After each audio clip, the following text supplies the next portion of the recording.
বাপের বাড়ির জিনিসের কিন্তু এক্সট্রা স্বাদ থাকে। তো বাপের বাড়ির কোনো জিনিস এনে রান্না বান্না করলে কিন্তু অনেক অনেক মজা হয়। হ্যালো এভরিওয়ান, আসসালামু আলাইকুম। কি অবস্থা তোমাদের? আশা করি তোমরা অনেক অনেক ভালো আছো। প্রতিদিনের মতো আমিই চলে আসলাম, অন্য কে আর আসবে। আজকে আমি আমার বাপের বাড়ির শাক সবজি মাছ সব কিছু রান্না করবো। আজকে যেটা রান্না করছি সেটা হচ্ছে সজনে ডাঁটা।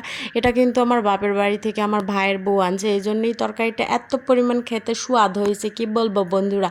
তো এখানে যা যা ব্যবহার করছি, আদা, জিরা, তেল, লবণ বাদে সব কিছু আমার বাপের বাড়ি থেকে আনছি, এই জন্য এই তরকারি খেতে এত এত স্বাদ হয়েছে।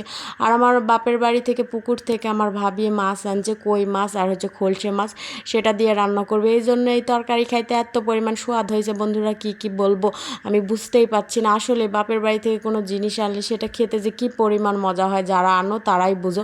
এটা যদি খালা মামা চাচা ফুপু কেউ দিত, অতটা স্বাদ আমাকে লাগে না। আমার যখন স্বাদ লাগে আমার বাপের বাড়ির জিনিস যখন আমি রান্না করে খাই, ওটাই আমার খাইতে বেশি স্বাদ লাগে। মানে অনেক অনেক মজা লাগে, কি যে মজা লাগে। আর আমার মায়ের হাতের রান্না আমার সবচাইতে প্রিয়, অমৃত লাগে। আমার মা যেইভাবেই রান্না করুক, যেটাই রান্না করুক, খেতে আমার এত পরিমাণ মজা লাগে। তো আজকে আমি এটা রান্না করছি, এটা খেতেও অসম্ভব মজা ছিল। এই সজনে ডাঁটাটা আমার খেতে অনেক মজা লাগে। তারপরে আবার বাপের বাড়ির, এই জন্য আরও বেশি মজা লাগছে। তারপরে আমি হওয়ার আগে একটু ওই যে সর্ষে বাটা দিয়ে দিলাম, এটাও কিন্তু মোর বাপের বাড়ির, এই জন্য আরও স্বাদ হয়েছে। তো এটা দিয়ে দেওয়ার পর আমি মাছটা দিয়ে ফুটিয়ে নামিয়ে নিব। আজকে ফাইনাল টাচ দেওয়ার সময় ছিল না, কারণ আমার ভাজা মশলাটা ফুরিয়ে গেছে। আমি শেষে একটু জিরা গুঁড়ো, মানে আমার একটা সিক্রেট মশলা আমি দিই ঝোলের তরকারিতে, সেটা দিলে খেতে অনেক মজা হয়। তো আজকে ছিল না ভাজা, তো ভেজে গুঁড়ো করে দিতে হবে, সময় ছিল না এই জন্য আমি দিইনি। তারপরেও এটা বাপের বাড়ির বলে কথা, এই জন্য অনেক অনেক মজা হয়েছে খেতে। ওই ফাইনাল টাচ না দিলেও খেতে অনেক মজা হয়েছিল।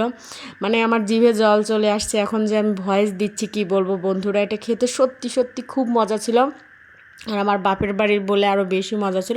তারপরে খাওয়া দাওয়া শেষ করে আমরা বিকালে একটু বের হয়েছিলাম ঘোরার উদ্দেশ্যে। আমার ভাইয়ের বউ, আমার মেয়ে, আমার ভাইয়ের মেয়ে নিয়ে একটু ঘুরে আসলাম। আর আমার বাসার নিচে গেটের সামনে কিন্তু এই বিয়েবাড়ির গেটটা সাজানো হয়েছিল।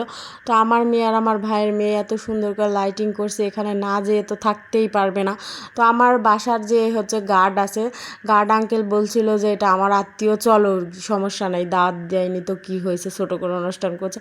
দাওয়াত না দিয়ে যে আমি বিয়েতে যাব, এটা রেকর্ড। আগে আমি মানুষের শুনে হাসাহাসি করতাম, এখন আমিই যাচ্ছি। তো আঙ্কেল আমাদের নিয়ে গেছিলো এখানে হলুদের অনুষ্ঠানে। এই যে লাল চুড়ি আর লাল ফুল আলা আপু কিন্তু অনেক সুন্দর নাচছিল, আমরা দেখলাম সবাই বসে, এবং খাওয়া দাওয়াও করছি। মানে আমরা গেছি, সবাই সম্মান করে খেতেও দিছে। আমি কিন্তু আগে অনেকের শুনলে বিনা দাওয়াতে বিয়ে খেতে গেছে হাসাহাসি করতাম, এখন আমিই সেটা করছি। কিচ্ছু করার নেই, বাচ্চাদের জন্য করতেই হয়েছে। আর ধন্যবাদ আঙ্কেলকে, যে আঙ্কেল আমাদের এইভাবে নিয়ে গেছে, তাছাড়া আমরা এই বিয়েবাড়িতে ঢুকতেই পারতাম না। তারপরেও আমাকে অনেক লজ্জা লাগছিল। তো সবাই ভালো থাকো, আল্লাহ হাফেজ।